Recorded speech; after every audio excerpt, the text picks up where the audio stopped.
Well, here we are right in the middle of 2025, I guess the beginning of 2025, and I can't think of any better place that I'd rather be than sitting right here, hanging out and getting to talk to the one and only world famous Mr. Wes Shipp. He's here with us. How's it going, y'all? Man, glad to have you here, Wes. Hey, appreciate you. We've been planning this for a while, messaging back and forth and whatnot, and finally got to get it pulled off. And you gonna play an awesome show at the Shed tomorrow night? I hope. Man. We got Bearcat and Alex Williams are going to be there too. I'm excited. Oh man, I'm going. I'm pumped up. It's going to be a fun night. Yeah, it's gonna be great. It is gonna be great. Yeah, y'all got an awesome place here, man. Thanks, man. Yeah, we're glad you come to hang out and play a little music with us, and hell yeah, get on here and tell a bunch of lies and make up stuff and make fun of one another. Hell yeah.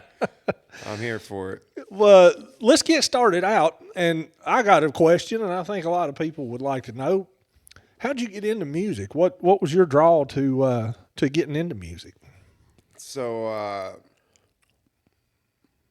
I watched my sister find out that she knew how to sing pretty well, quick, and picked up guitar pretty quick, and kind of idolized her and looked up to her while she was doing it, and had a few family members that played and picked, and she was in orchestra in school playing violin.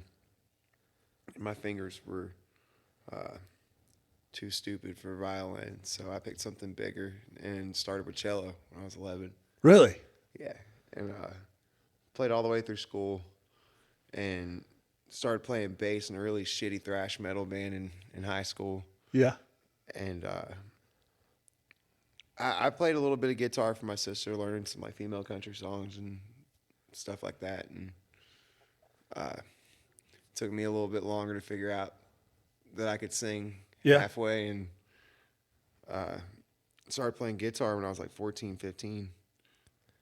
And just grew from there. I played hockey before then, man. I was real big into hockey, and I got arrested when I was a teenager for a marijuana charge, and Dad said, you can keep fucking around or you can stop playing hockey. Yeah. Or, gave me the ultimatum. Yeah. And I told him, fine, I don't want to play hockey no more, and bought a guitar that year. And you just been playing ever since. Yeah. So that's kind of a unique thing. A lot of people don't think about playing hockey in Florida, it's kind of a I don't know that, man, those skates, are they hard on your ankles? A little bit, yeah. I haven't been on them in 15 years. Yeah. We almost did it the other day. We were thinking about going ice skating. And I was like, man, I don't want to look stupid in front of if I did that, my kid and if my old lady. I'd be splattered. I had a hard enough time with my ankles playing football. I can't imagine running down the ice on a razor blade. Oh, yeah. Yeah. I played goalie, so I didn't have to. Oh, so okay. Yeah, I didn't have to skate a whole lot. I just had to stand up. That's kind of a tough position, though. I mean, it was. That thing's moving pretty fast, and it comes slapping at you there. It was, but I was 6 foot tall at 12 years old, so I covered a lot of net. Did you have that magnificent beard at 12? Or? Man, I had a little bit of mustache. A little mustache, a little goatee. Yeah, just rocking the goatee at the end. Yeah, no, the beard came out of nowhere. I'm jealous of that beard, to be honest with you. Somebody called it their spirit animal the other day. I didn't know whether to be creeped out or feel like I got complimented. Yeah, didn't know what to think about that one. So, you started playing music. At what point in time did you realize that, hey, I've got a knack for this? I can write. I can sing well. I can compose a song and put it together. It all came at different times, man. I didn't start writing until like 3.5 years ago.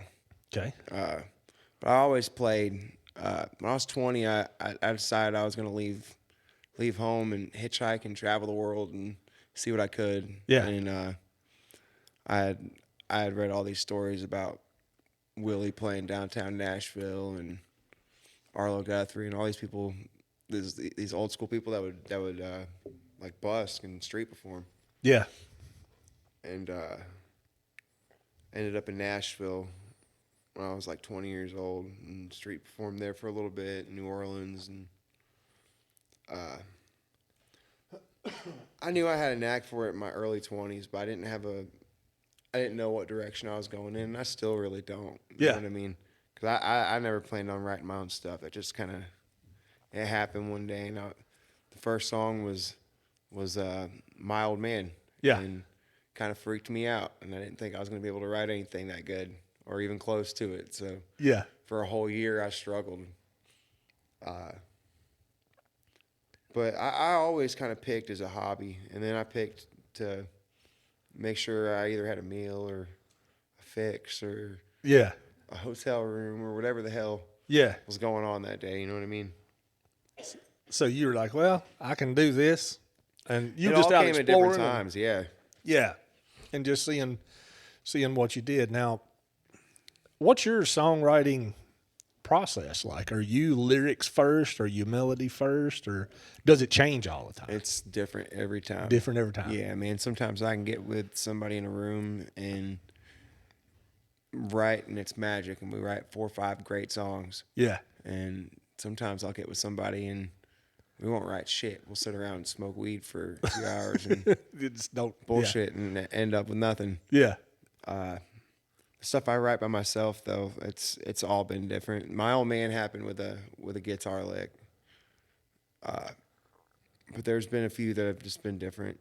Some have been like lines that I revisited that I wrote down and forgot about. And a year later, I'll come back and be like, hey, that might make a good tune. But it's all been different, man.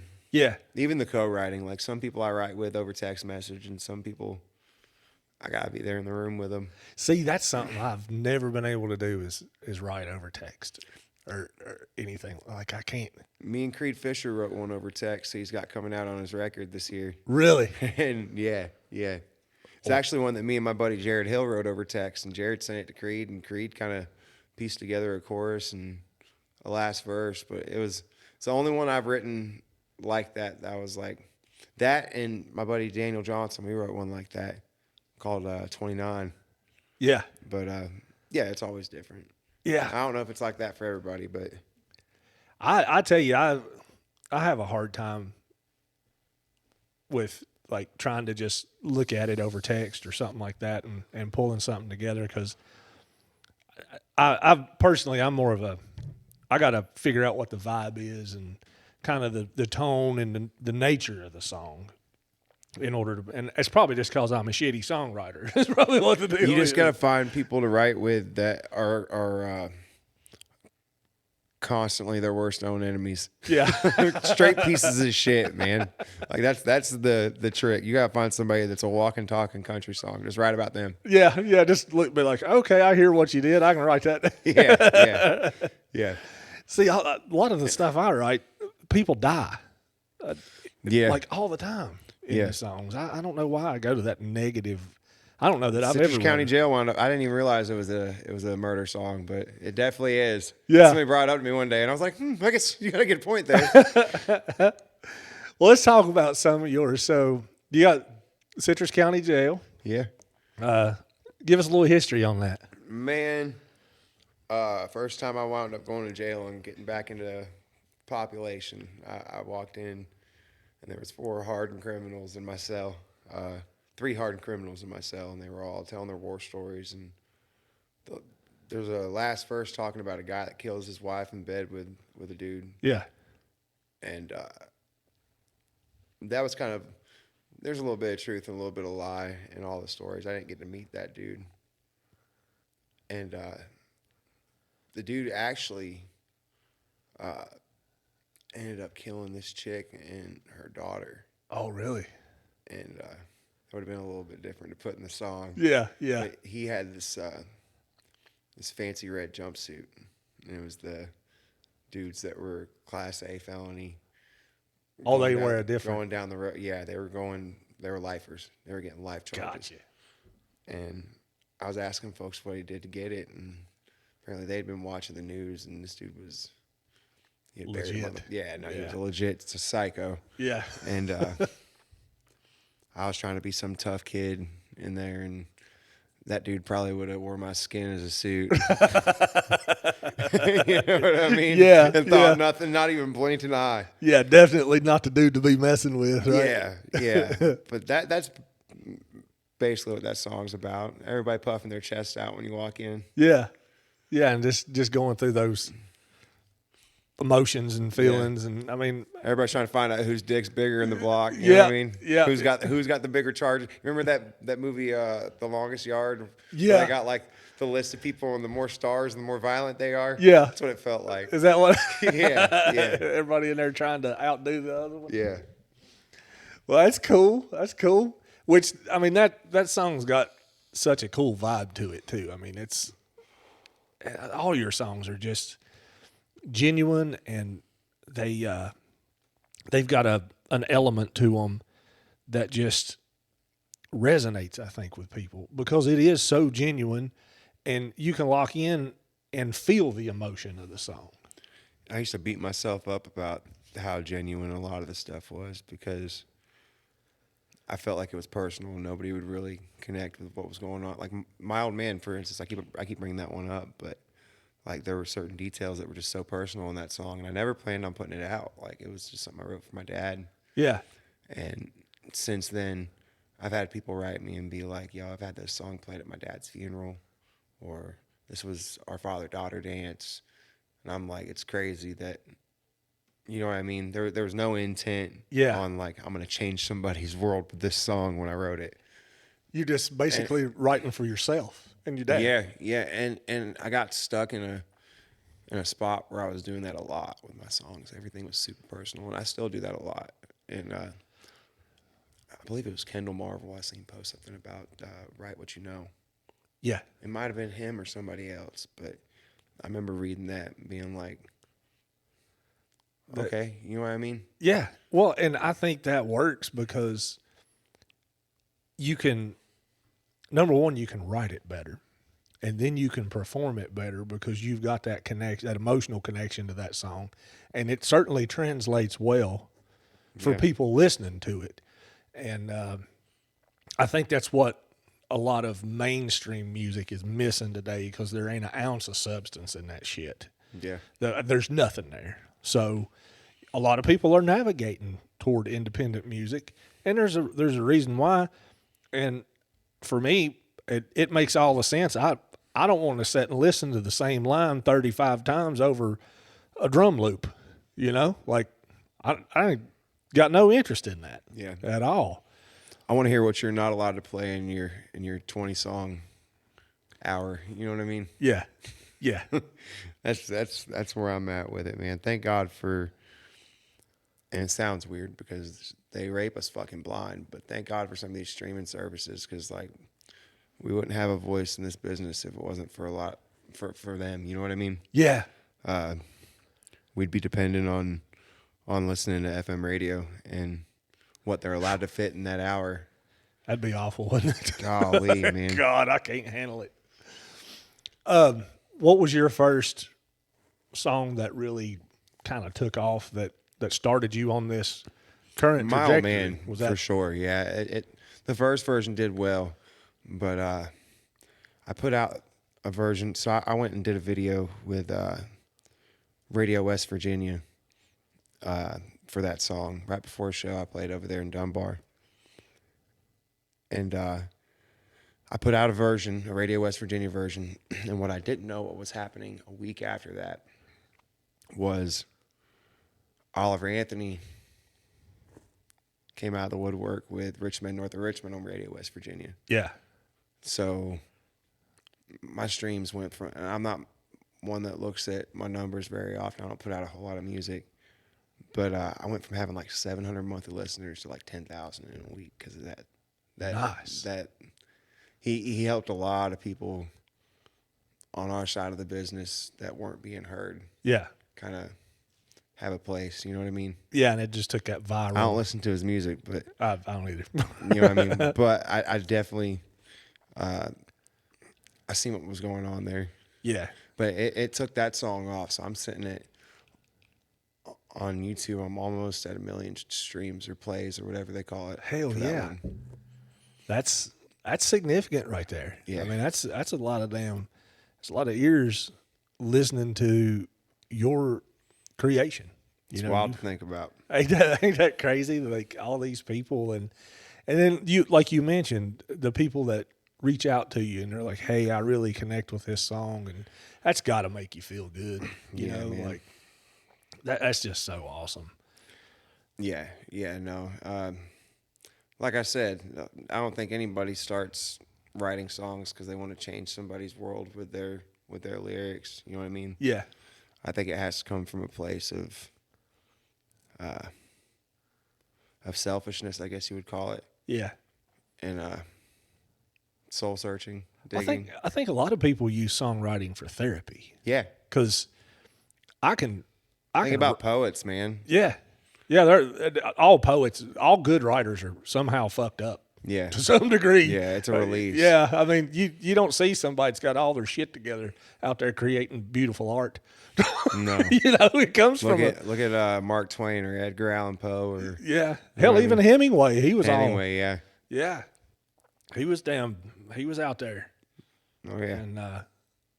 And that's crazy, but yeah, I think music is, like I said, it's a therapy for the people that create it, and then it turns into therapy for those that like to listen to it.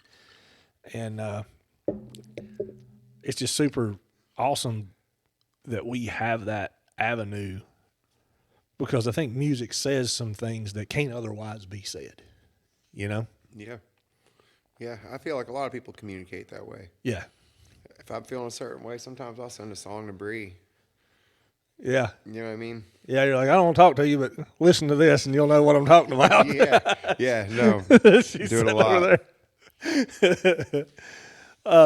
You ever write a song that you don't like? You're like, Oh, yeah. 85% of the shit that I write, I think sucks. I feel like I've thrown shit at the wall a lot, man, and it's stuck a few times. But I don't know.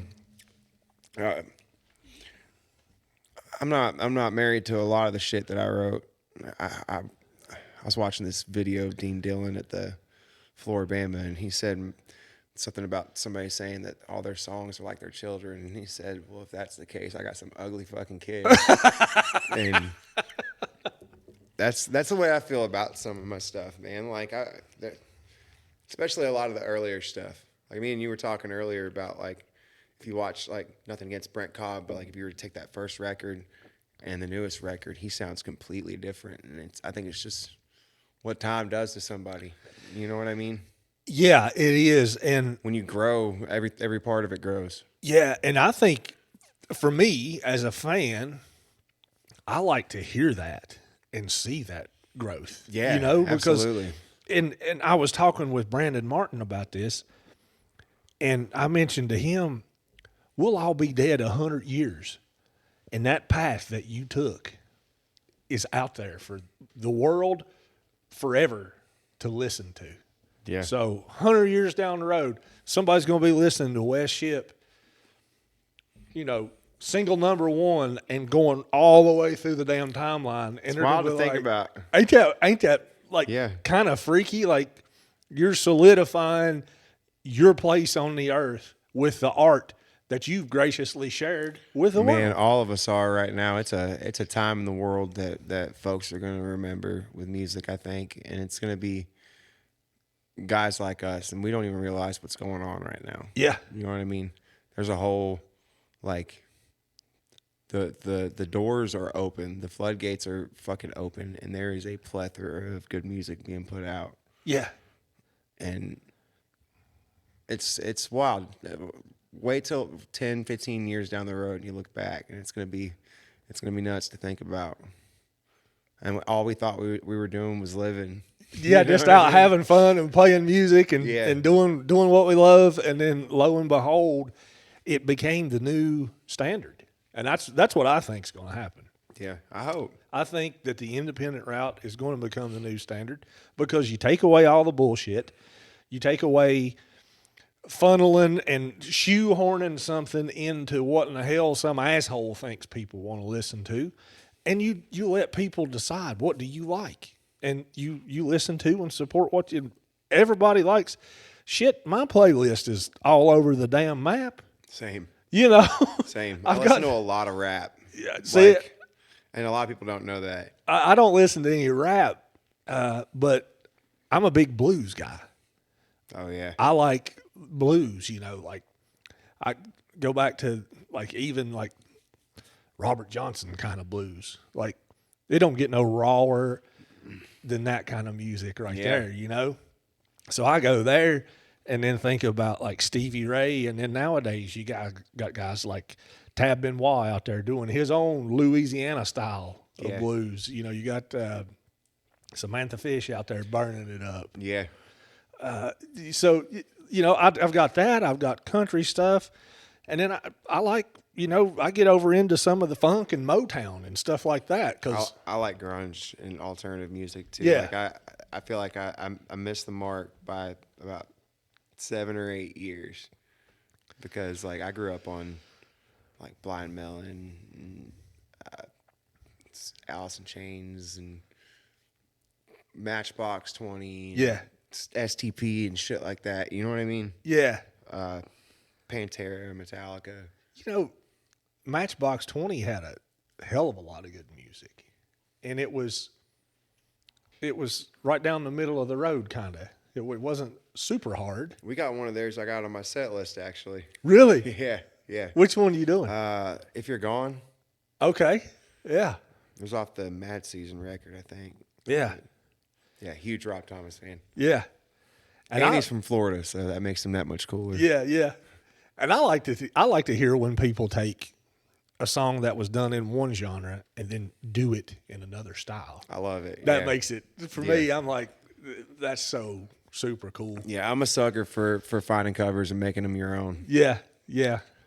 I feel like that's the point of it. You know what I mean? Yeah. Like, look at the Steelwoods. Like, most of the covers you hear from them, you wouldn't even know they were somebody else's songs had you not looked up the song credits. Oh, yeah. I mean? Yeah. Man, they were such an awesome band, too. The Steelwoods was. Only band I've seen from start to finish. Really? Yeah, that was kind of sad to see them hang it up, but. I hope Wes does some more stuff. Yeah. I don't know what's going on, but I hope he does like some gospel stuff or something like that. Yeah, that'd be cool. I know he's been writing a bunch of really good stuff. Yeah. But well, and that's something else to mention is, I don't think a lot of people understand how hard it is to do music, especially full time. I mean, they call it playing, but hell ain't no playing to it. I don't know how much playing we really do. You know what I mean? Yeah. I always tell people, hell, you pay us to travel here and set this shit up. We play for free. Yeah. That's the fun part. Yeah, that's what the fun part is. But even at that, and that only lasts 45 minutes. You know what I mean? Yeah. But it's the rest of everything else that goes into it. Yeah, and that's a lot of pressure on you as an artist to get up there that I don't think a lot of people understand is you're putting your whole damn set, especially like you got a song like My Old Man. You got a lot of personal shit in there, and you're getting up in front of hundreds of people. Oh, I've had to tell people to shut the fuck up before too. Like, yeah, it's gotten to that point, but I've learned to kind of curb it and use that when I need to. Yeah, but you're getting up there and you're laying out a vulnerable piece of who you are or whatever that is, and you can get in your head on that shit from time to time. I do every time I get on stage, man. Somebody doesn't clap, or you perceive that they don't like the song. Sometimes they might just be standing there in awe, like, holy shit, that was a beautiful song, and don't know what to do. I've had that happen to me at shows before. Or have that guy that's right up front. He's got his arms crossed, just tapping his foot. Yeah. And you think that's the one dude that's being more critical than anybody. And he's the one that walks up at the end. And he's like, man, I loved your show so much. Yeah, like, you know what I mean? The whole time you just feel judged as shit by that dude. Yeah, you're like, well, why didn't you fucking smile, asshole? Right? What? Give me a thumbs up. Why'd you look at me like a grade school teacher during the FCATs, man? Like, you sat there and looked at me like a damn shit in your rose garden. This ain't a state exam. Calm down. You ever have any real crazy shit happen during the show? Or Do you think that we can talk about? Let me say that because sometimes shit happens. Man, I watched a dude get thrown over a pool table once, and I started playing a fighting song in the middle of that. That was the very first show I had at one of my favorite bars over in Indiana. We've had to kick people out for being rude, but like nothing too crazy. Yeah, nothing. Man,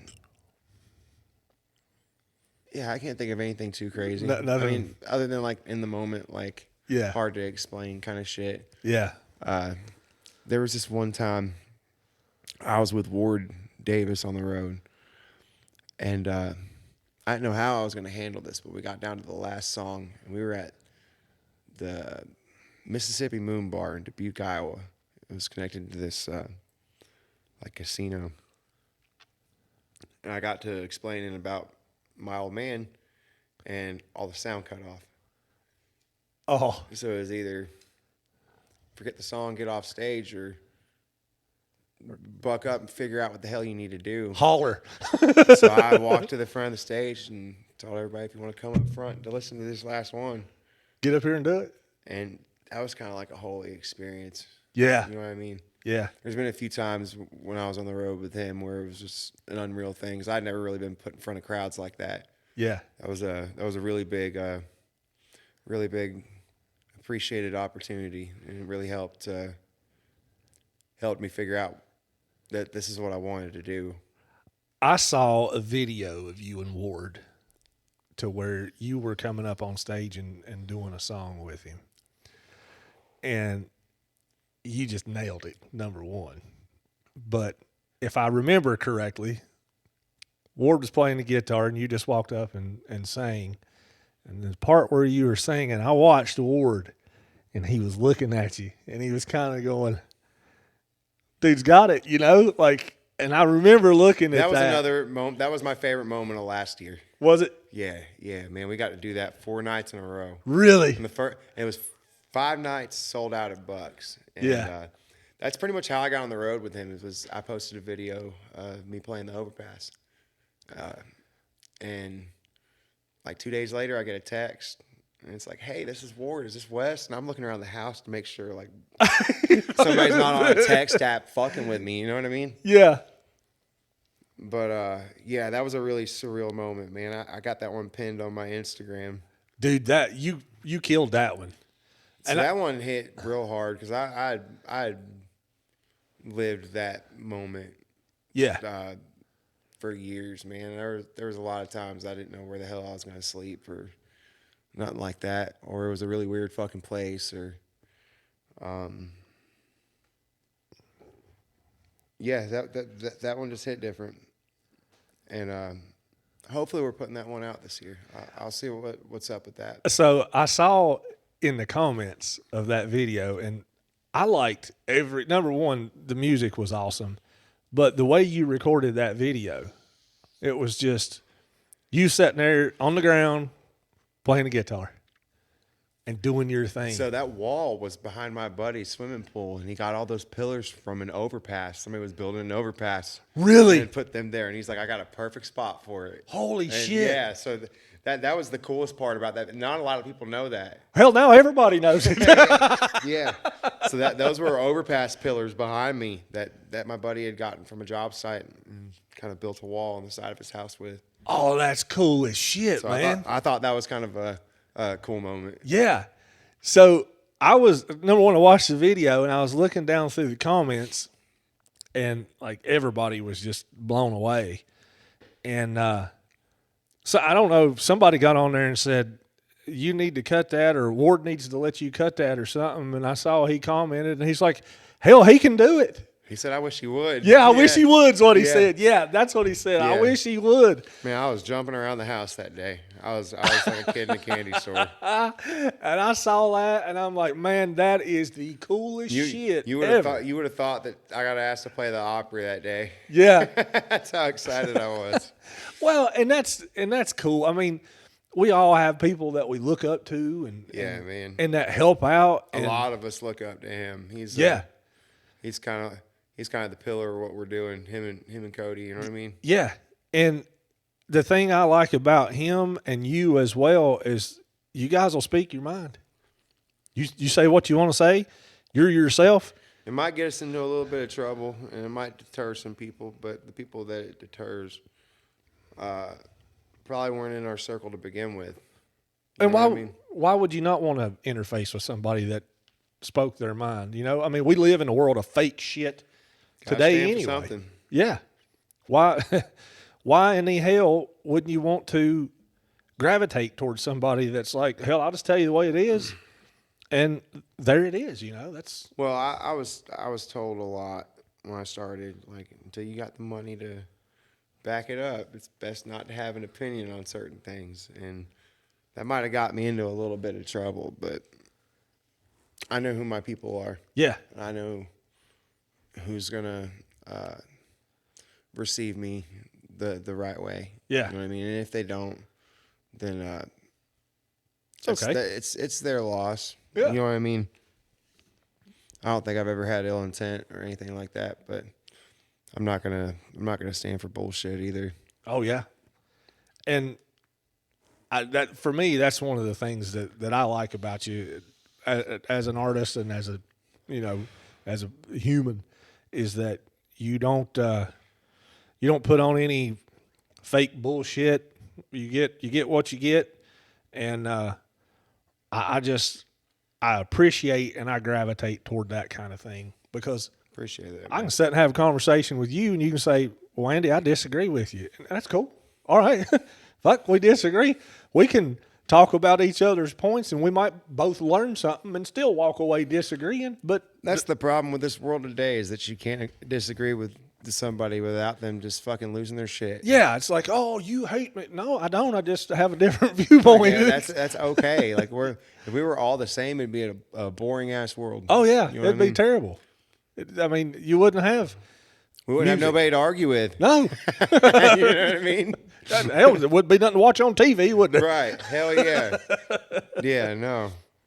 But I mean, it's just I appreciate that. I like when I can interface and deal with people that are just real, and they are who they are, and I don't have to worry about any bullshit or ulterior motives or fuck. Just be your damn self, you know? There's too much of that in the regular world today. We don't need it in our music too. No, we don't. Well, tell me, so I asked you about this a little bit earlier today. I've got a list of songs that I wish I'd wrote. What's on your list of The Chair. The Chair? The Chair. What a clever written song. Yeah. And Dean Dillon and Hank Cochran didn't miss. Yeah. I feel like anything they wrote, like, damn, I wish I'd have wrote any of that. Yeah. Like, not just for the paycheck, but like, if I can write something that clever, there's more than one coming. You know what I mean? Yeah. I feel like a lot of us get stuck in what I like to call a creative dry spell. Yep.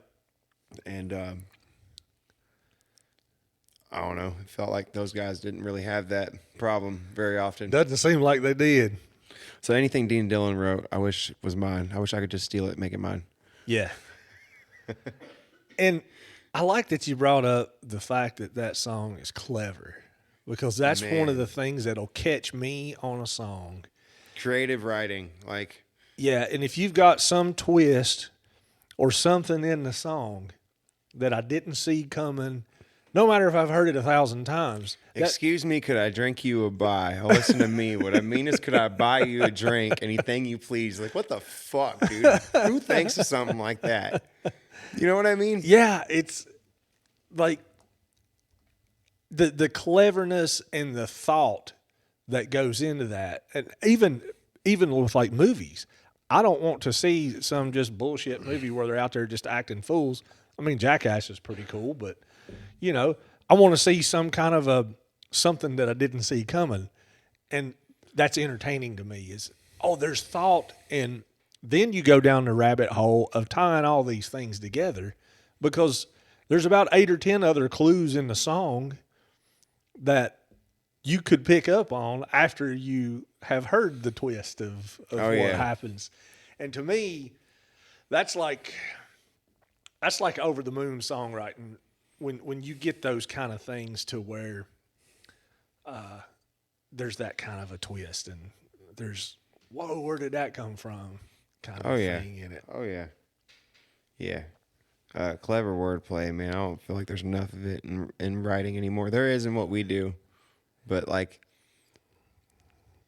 in that 80s, 90s, when country was ripe, Yeah. kind of realm. You know what I mean? Yeah.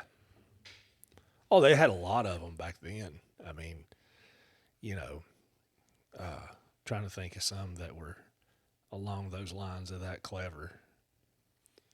Even some of the toe tappers, like going through the Big D and Don't Mean Dallas. You know, that was pretty clever.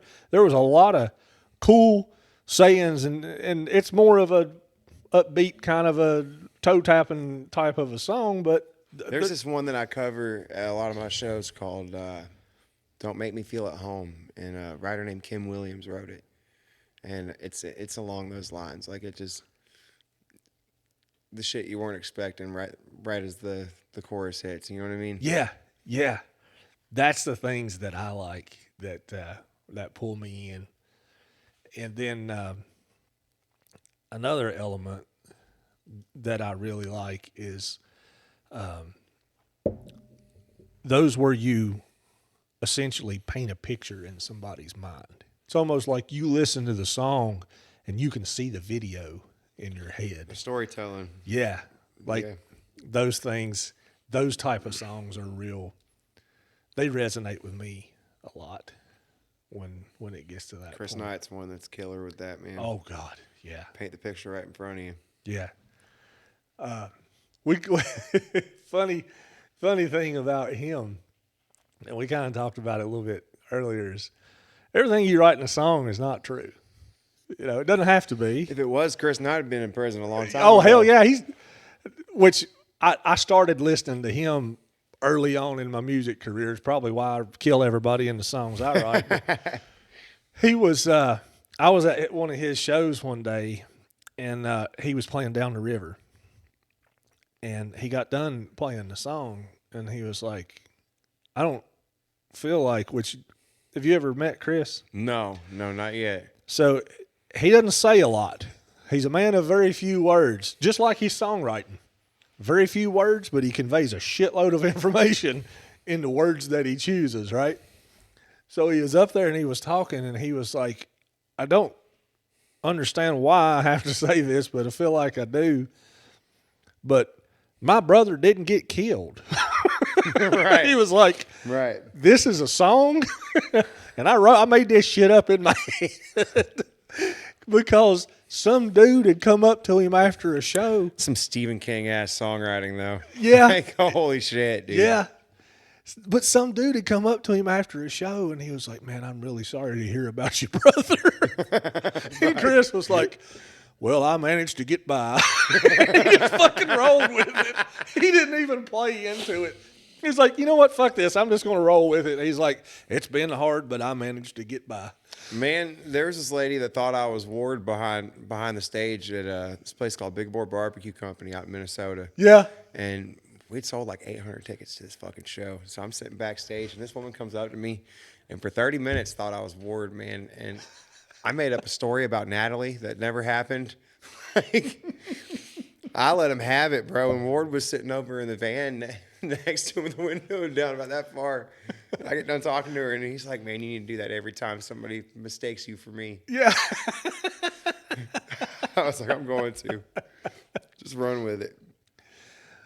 Well, I mean, you guys do you got a beard, you got long hair. I can see it. You know, you're both pretty tall fellers. I thought about, man, he cut his hair the week we got on the road together, and I thought it was because of me for a minute. Well, I fucked up, and like the first show I showed up to, I'm wearing the same fucking shirt and the same jeans he is. Oh, shit. Like, same exact shirt. And I'm like, what are the fucking odds?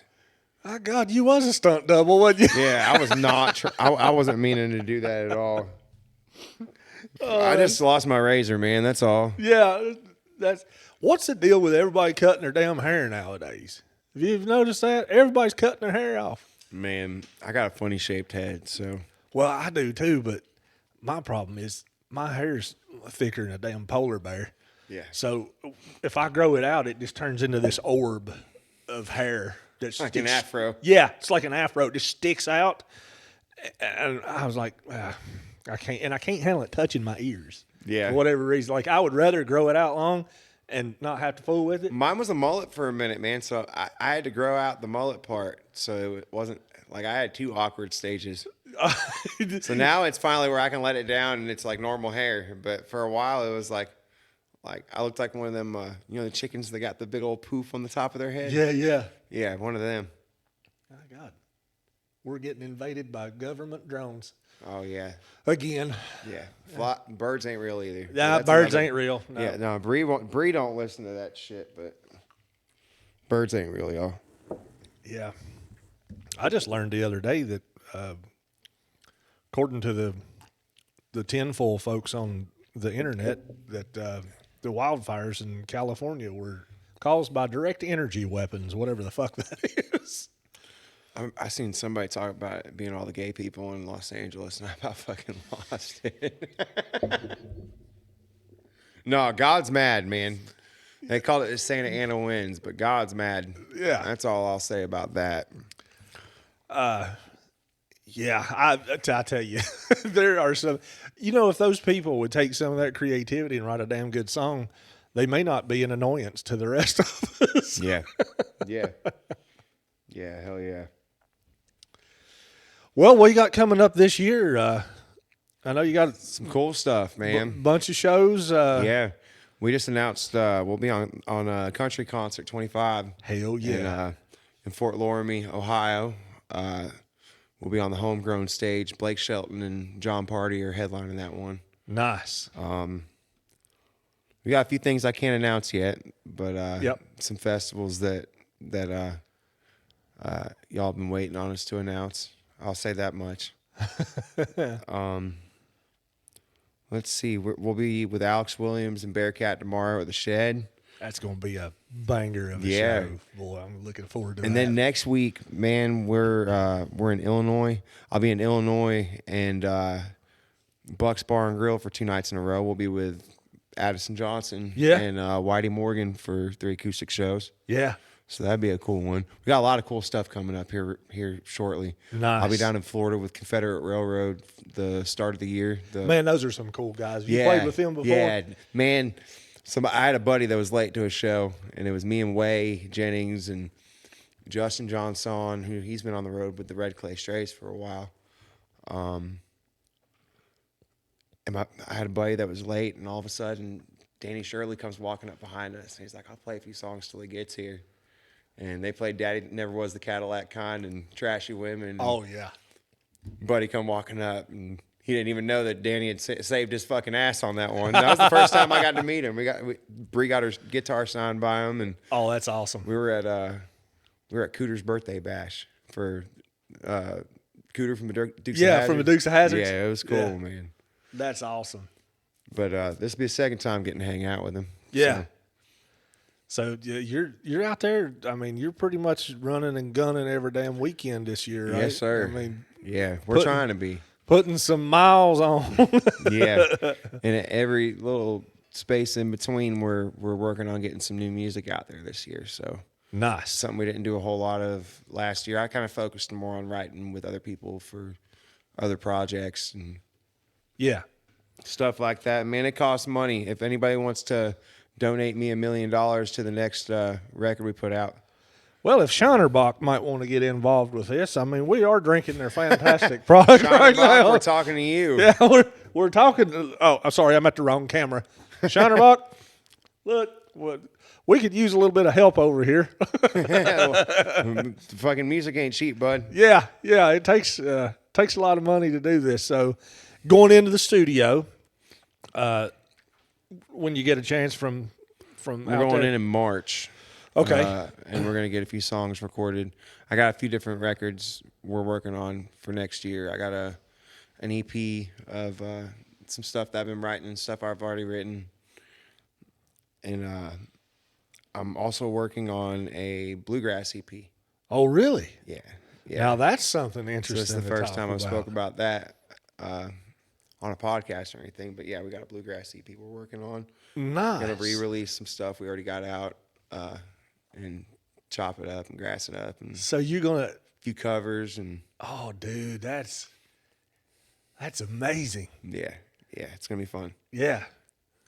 So I guess that brings up a question for me. At what point in your career did you get into the bluegrass kind of stuff? Because I've always loved it, man. And I don't know. The guy that I'm recording with works a lot with the bluegrass stuff, and a lot of my band's a whole lot better than me. They all play in different bluegrass outfits and whatnot. So yeah, we just had the idea one day and put a list of songs together. I got some female country songs we're throwing on there, and a Keith Whitley tune, and oh dude, that is got a few so other awesome. projects we're working on with other people next year too, and I can't talk about those yet. Yeah. You guys are going to be thoroughly excited. I'm pumped up. I want Going to be working on some stuff with you got him coming in here soon, Caden Wilson. Mm-hmm. So I'm excited about that. Yeah, he's really kind of took off here lately. I mean, he's doing pretty good out there for himself. Rightfully so. Yeah. He's that kid. I don't think he realizes how good he is. Yeah. And he's going to be another Zach Top. Yeah. Like, he's taking off now, but like he's going to take off Yeah. soon. And I am here for it. This is Caden country, y'all. Man, that's the thing I love is everybody helps everybody else. It's just the coolest thing. Who else you got on your playlist nowadays? Who should we be listening to? Not that we shouldn't be listening to Wes Shipp. I don't want to say that. I'm a huge Jake Worthington fan. Okay. So Jake Worthington, which he's going to be opening up a bunch of shows for Zach Top this year if he's not already. I'm a big Cameron Wrinkle fan. JD Graham. Daniel Johnson, I was talking about him. Yep, Daniel Johnson.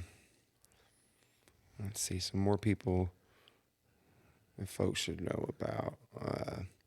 I'm a huge Brennan Edwards fan. Brennan Edwards and Chris Hunt Jr. Both them guys are two of my favorite people. Yeah.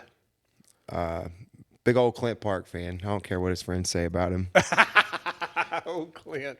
Man, we love Clint to death. He's Yeah. just the coolest dude. Yeah, Clint's fucking awesome, man. And what a huge voice he's got. You know, he's got that bluesy, soulful damn. I mean, he just. I got to play a show with him and his dad recently, and his dad's amazing, man. I've got to. So I'm going to try to get Clint and his dad to come back. You need to get his son in here with them spoons. My man. God, did you see the? Yeah, buddy. That went like 4 million. I've been trying to steal views. him from Clint like since before then. Have you? Like, I seen a video of him playing keyboards, and I was like, "You need a job?" Yeah. And I was like, "I knew him before the fame. You better hook me the fuck up, Clint." Dude. And he plays all that by ear. It's in the family, man. It must have skipped a generation or something. Went from Johnny to his son. Straight to his son. Yeah. We love Clint, but Yeah. I tell you what, man. Fuck you, Clint. Where's my camera at? There we go. Fuck you, Clint. Love you, buddy. Oh, God. You can tell everybody's just the best of friends in this business. Yeah. And that's just super cool that we get to pick on one another like we do. But Yeah. no, man, his son blew me away, and he was talking to me about that when He can play accordion. Yeah. Like, who the hell plays an accordion? I mean, outside of Louisiana, I don't think anybody does. Do they? Right, Like, right. If you ain't down there doing in some Europe, that's about it. yeah, like but you can tell. Like, I watched the videos of him playing, and I'm like, that's not a learned behavior. That's an instinct. Yeah. that kid's just got. That's hereditary. Is Yeah, what that is. he's just got this just different thing that we all wish we had. I wish I could play anything as good as that kid could do it. And man, he's top notch. Yeah, no, Clint's the same way. Yeah, and Clint, I mean, hell, he's multi-instrumental. He can play a damn jug if you wanted him to. You know, I mean, just just super cool. And hell of a songwriter, hell of a singer, hell of a performer. Yeah. Absolutely. He and that's kind of a cool thing to bring up because I didn't even know about Clint. I went to see Ward down at the Shed, and Clint opened the show, and I told Kristen, I'm like, who in the hell is this guy up there? And I found out, okay, it's Clint Park, and I'm like, I got to follow him. Well, he gets done with his set.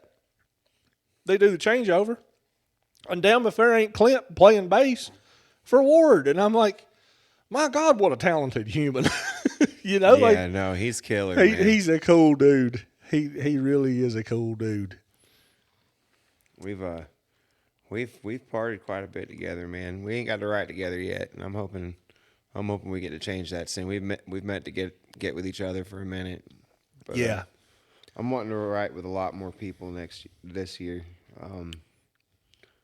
I got real into the co-writing thing last year, and the more folks that I can write with, more folks I can steal from. Yeah.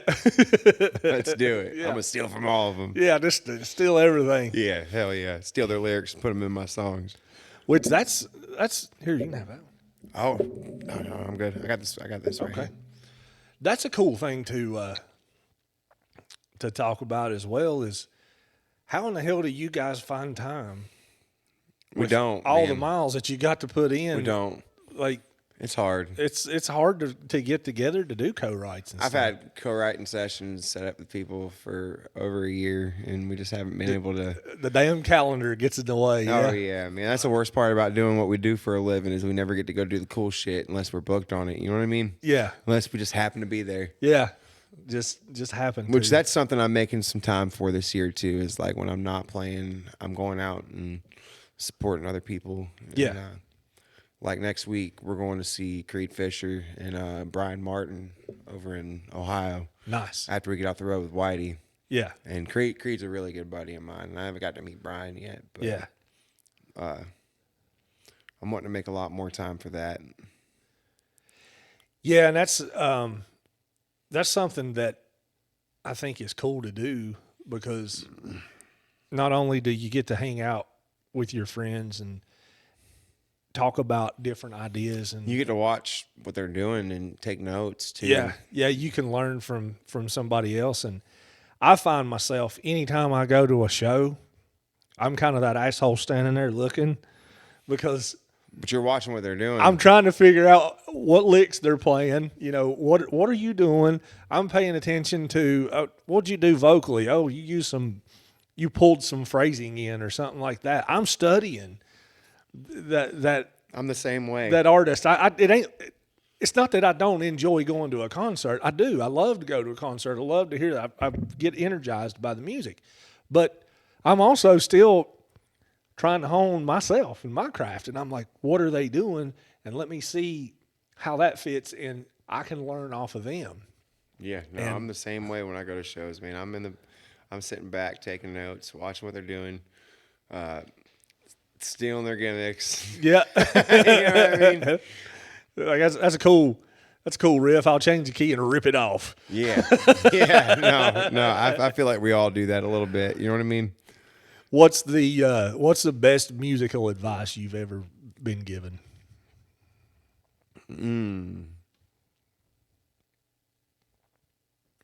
Somebody told me a lot of these guys don't hit it till they're in their 40s, and just be patient. Just keep digging at it. And I got told that in my mid 20s. I had a chance with some guys, and I had one of my dudes pull me to the side and be like, "Hey, take a break.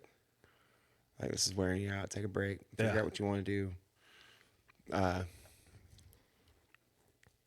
Dudes in their 20s, like it don't last. Like it's not a lasting thing. Like you burn out, especially somebody. And as much as I was partying back then, Yeah. like I was snorting anything anybody put in front of me and shooting up and all that shit while I was at shows. And Yeah. I took his advice and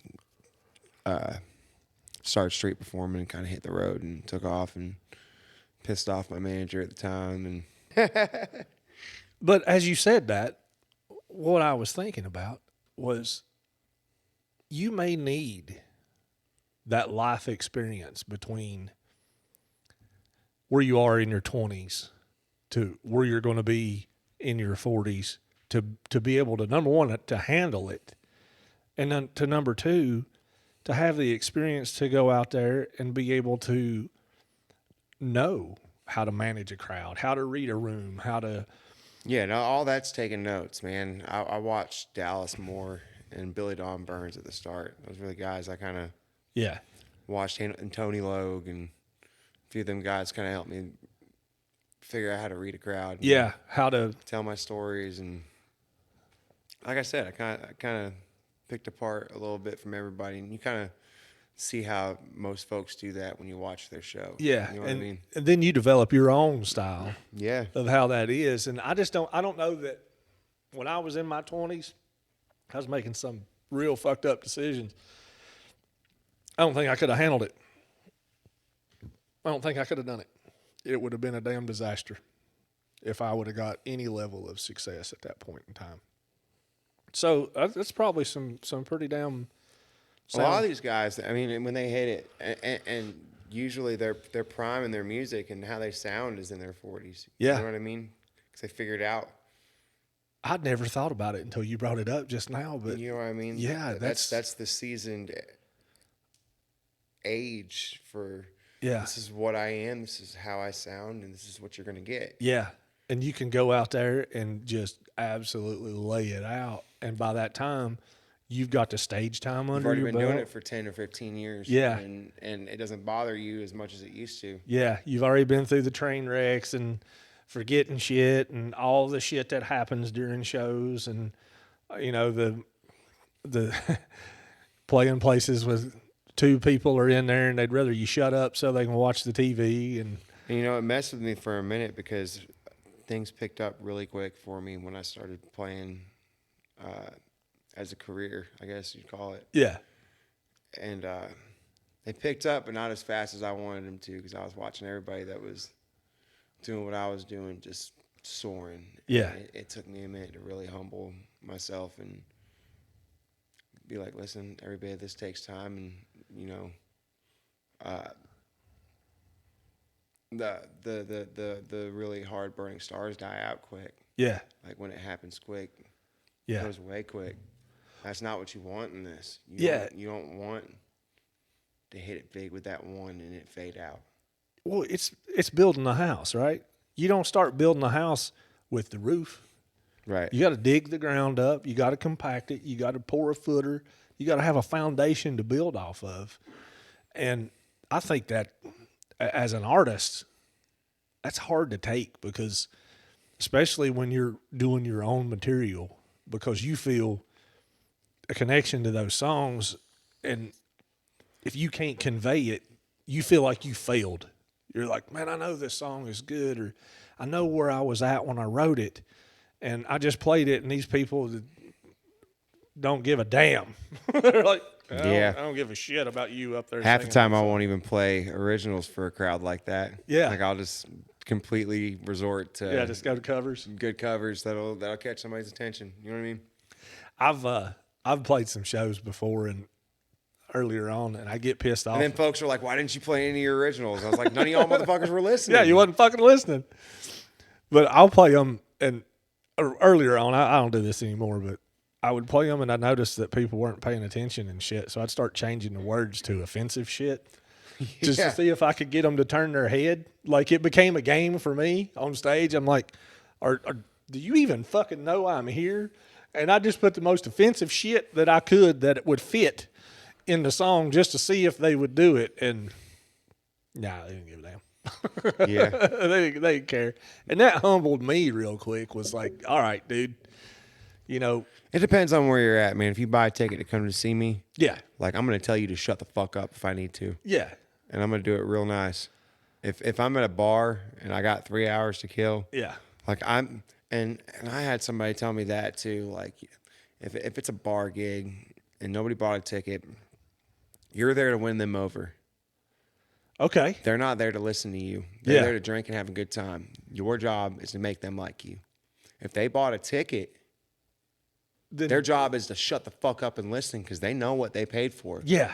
You know what I mean? And that was a hard bridge for me to cross because I talked to the dude about it and was like, listen, like I get so frustrated. And he's like, well, if you want to play listening rooms. And that's what you'll get. You know what I mean? If somebody's buying a ticket, you have every right to tell them to shut the fuck up. Oh, yeah. Because they paid to hear you. That's a brilliant damn piece of advice. I'd never even thought of it that way. You know what I mean? And, yeah. And a lot of them bar gigs, like, you have to win them over to make them like you. Yeah. So, like, the covers are necessary. The getting their attention and then drawing them into one of your originals. Like, yeah. There's a whole technique to it, in my opinion. Yeah. After you've got them hooked, then you're like, okay, now let me give you some new shit that you may exactly. be interested in. And I had to learn that. And it's helped me tremendously, man. Some gigs I'll just play mostly covers like that. Well, and that's an art in itself. Like I said, knowing how to read that room and interpret it and adjust your plan. You know, every time you walk on stage. You just got to know when you're in the right to tell somebody to keep their fucking mouth shut. Yeah. In my opinion. Like, you just got to know when it's your time. Yeah. And it's been my time. There's a video that surfaced for a while where this girl started screaming during my last song. I was playing My Old Man, and I got towards the last part of the verse, and I just stopped playing. And I told her, I was like, as soon as you're done fucking screaming, I'll start this song. I'll finish it, but I'm not finishing it until you're done. And poor girl, I didn't know she was tripping on acid, but for one, don't probably not acid at a listening room. Yeah, that's the last place I want to do that in church, brother. Like, wrong venue. Yeah. This ain't a rave. Yeah, time and place. But yeah, that was some of the best advice I got too, because it helped the bar gigs and the listening room gigs differentiate themselves. Yeah, and I know what I'm getting myself into when I go. I know what to charge at that point. And it's all systematic, dude. Your career. How long have you been playing full time? A little under 4 years. Man, and the amount you've accomplished in 4 years is pretty damn impressive, dude. I appreciate it, man. It really is. I can't wait to see what's going to happen. Shit, this year.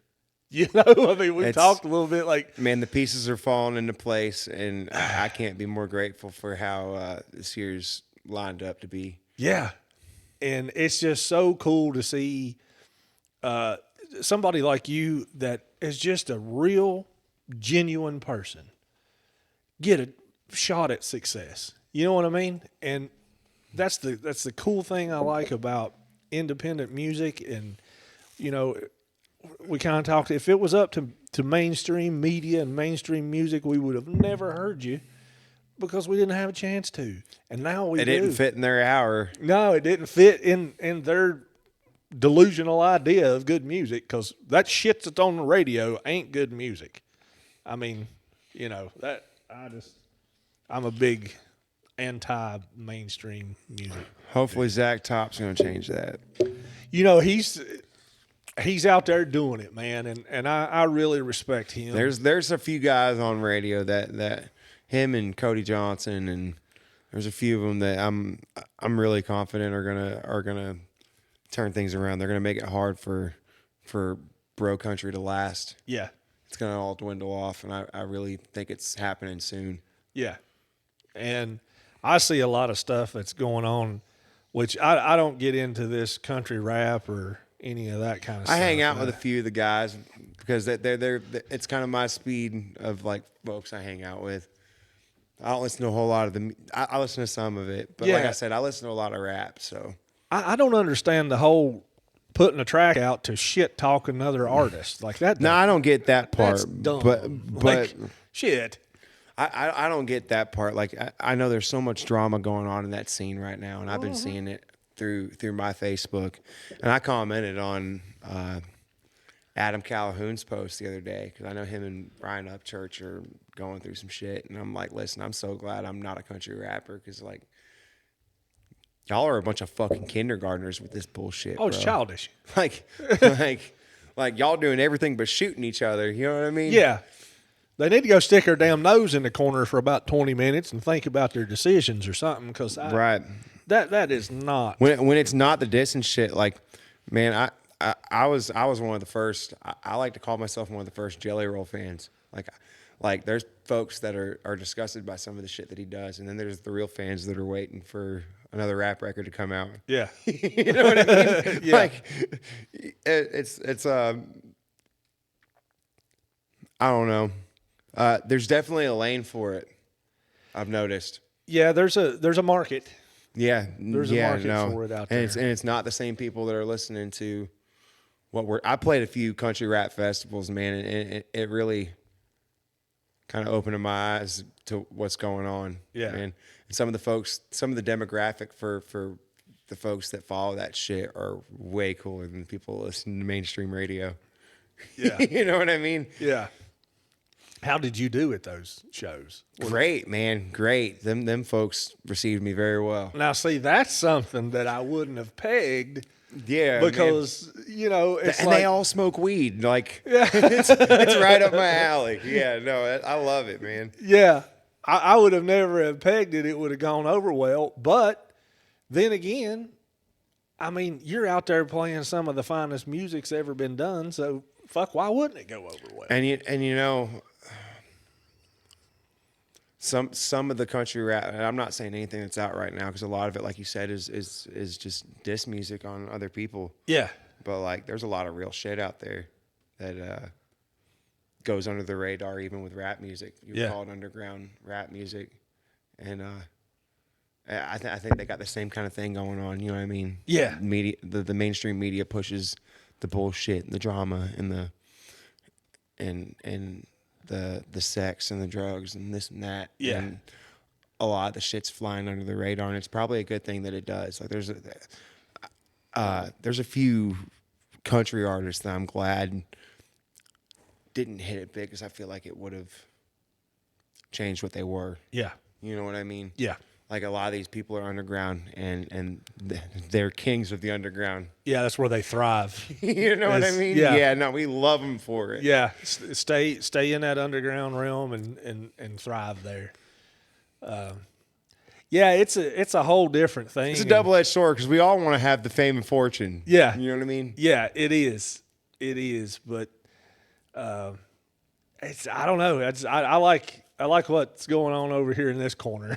Yeah, you know? man, it's a lot more chill. It's a lot more chill. It's a lot easier to consume and to get behind and support when you've got just Support what you love and shut the fuck up about the rest. Somebody Yeah. told me that one time, and I was like, hell yeah, man, because I get to complaining about shit I don't like a lot. Yep. And I feel like that can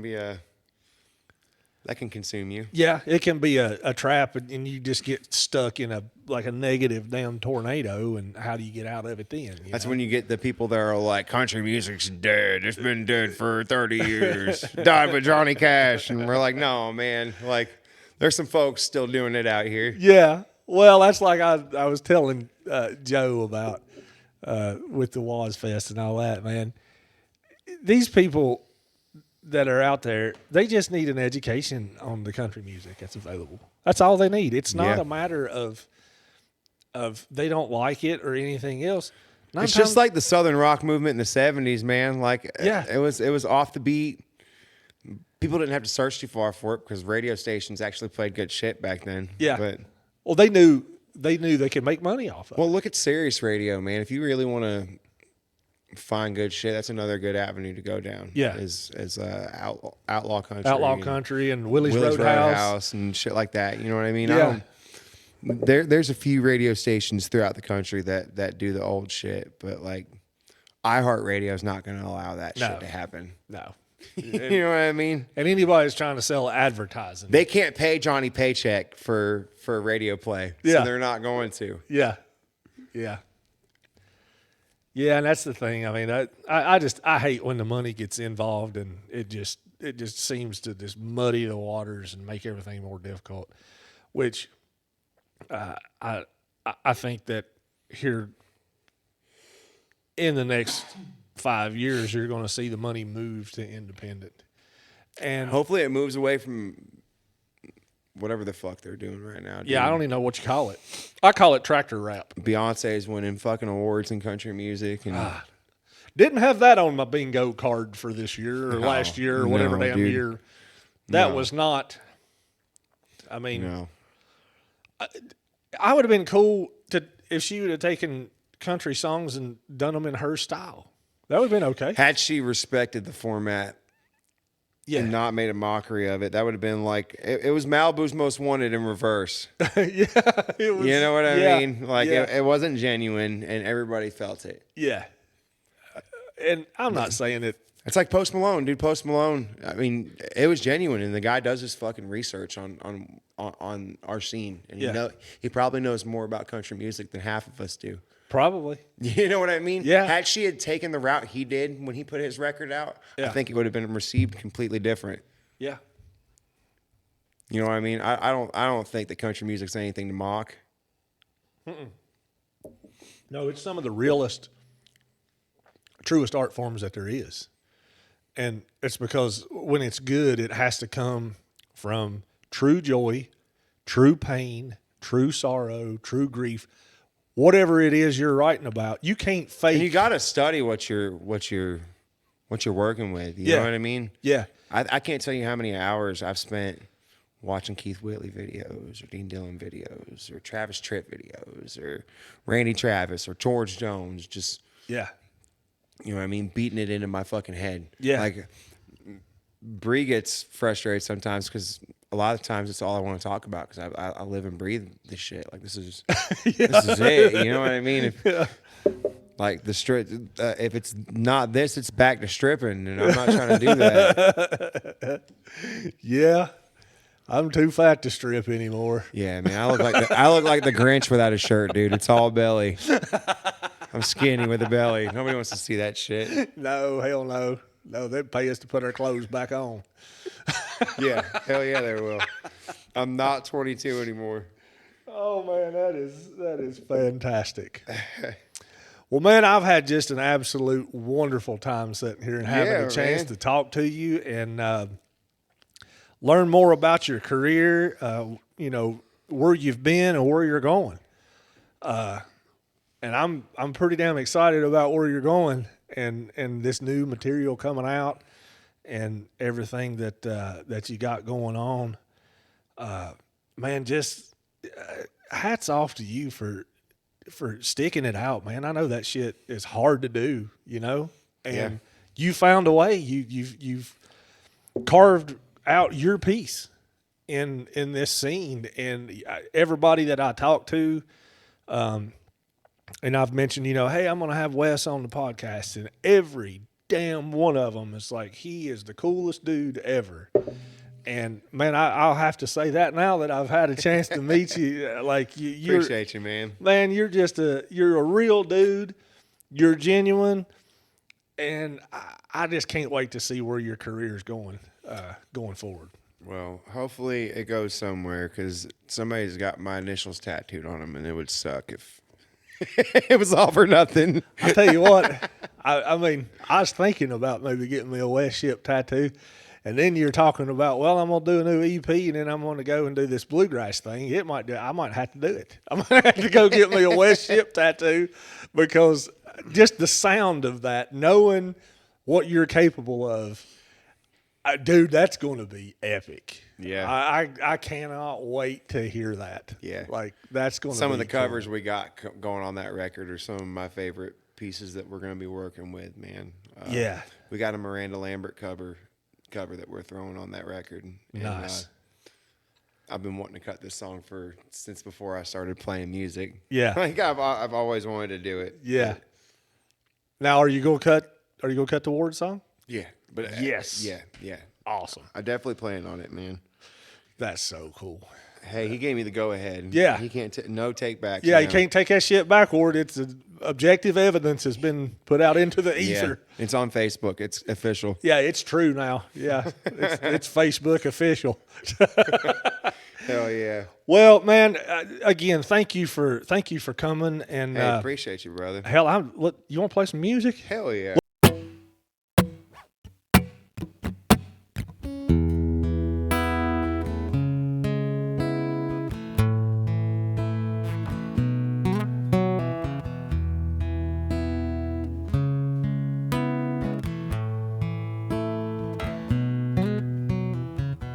I burn with desire each time my heart fans a fire to that old flame that burns inside of me. She cried when I left her. Now I'm trying to forget her. Oh, how foolish I was to ever want to leave. Nobody in his right mind would have left her. I had to be crazy to say goodbye. 'Cause nobody in his right mind would have left her. Even my heart was smart enough to stay behind.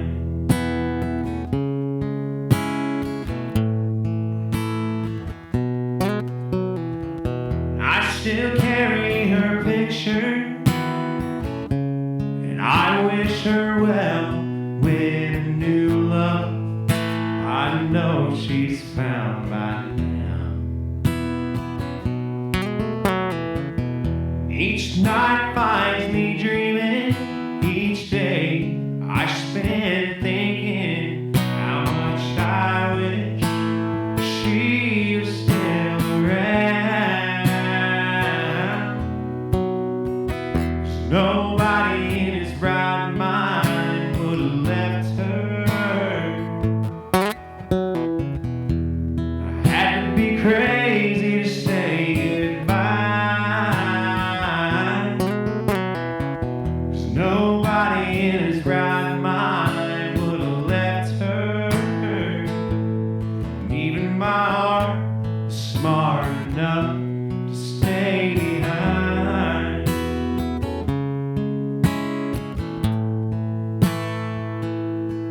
Even my heart was smart enough to stay behind.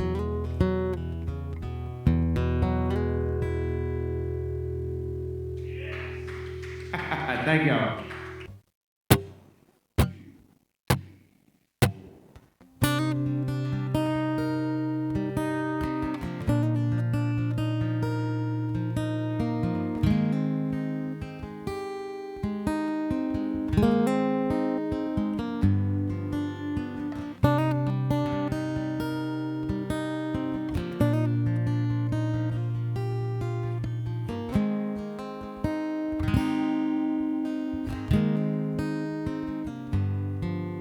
On the day he was born, proud dad took him home, wrapped in dreams that reached out towards the sky. Said you're the only one that I'll ever call son, and I call you son because you shine. By the time he turned 18, he'd been everything. A leader in church and in school. Yeah, the old man had been blessed because on every list boy was voted the most likely to. Now there's a monkey on his back, and it's leaving its tracks on arms that were once muscle bound. Now the old man sits on his front porch every day, watching his son going down.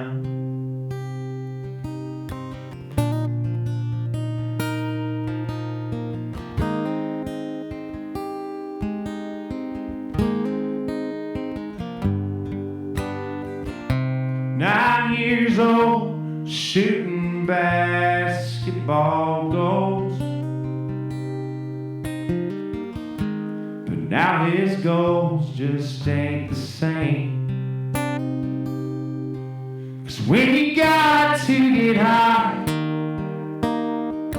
just to survive, you know scoring is just the name of the game. From a Pepsi and a baby Ruth to pills and 90 proof, and it's cold, it's not the carbonated kind. But the old man's not forgotten his only begotten. He said, I just call you son now because you're mine. Now there's a monkey on his back, and it's leaving its tracks on arms that were once muscle bound. Now the old man sits on his front porch every day, watching his son going down.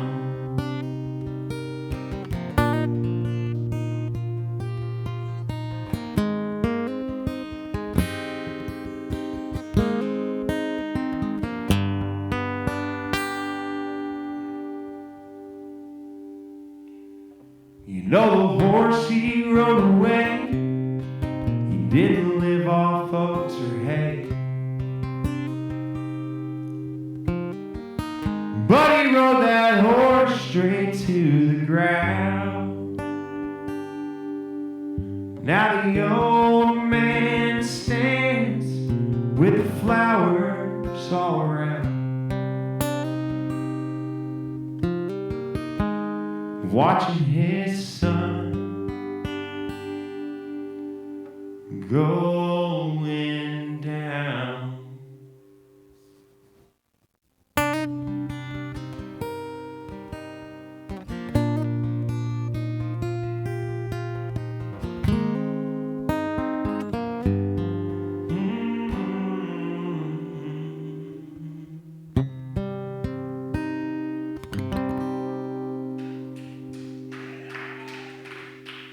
Thank you.